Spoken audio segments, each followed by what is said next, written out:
35 વર્ષથી અમે લોકો નોકરી કરતા હતા. હવે અમે લોકો રિટાયર થયા. અમને આજે રિટાયર થઈને અમને છે ને તો 7-8 વર્ષ થઈ ગયા. હજુ સુધી અમને કાયમ કર્યા નથી અને અમે અમારા પગ બી ચાલતા નથી ને અમારે કશું કામ ધંધો થતો નથી અમારાથી.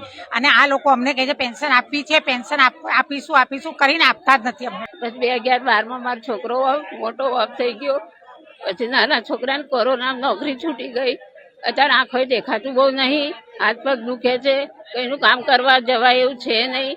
તમારે શું કરવું? આ લોકો પેન્શન ચાલુ કરતા નથી, કશું નહીં. એટલે આ ઉંમરે અમને બંગલે કામ કરવા જવું પડે છે. એટલી દોડમ-દોડ થાય છે. અમારા પગ પણ હવે ઘસાઈ ગયા છે, હાડકા ઘસાઈ ગયા છે. સ્કૂલમાં એટલું બધું અમે કામ કર્યું છે અને અમારા હસબન્ડની પણ તબિયત સારી રહેતી નથી. અમે અમારો હક લઈને જ ઉભા થઈશું. હાલમાં જે હુમલો થયો અને એના પછી જે ઓપરેશન સિંદૂર થયું એમાં જે સેનાએ જે જવાબ આપ્યો એને અમે સલામ કરીએ છીએ. સાથે સાથે આપ કહું છું એ પ્રમાણે કે દર વખતે લોલીપોપ આપે છે, ઊભા કરી દે છે, પણ આ વખતે અમારી હડતાળ જ્યાં સુધી કાયમી નહીં કરે ત્યાં સુધી હશે. અમારી પાસે કોઈ કમાનારું નથી. મારા હાલત બહુ ખરાબ છે. મારા 2 પગની કાચલે જતી રહી છે.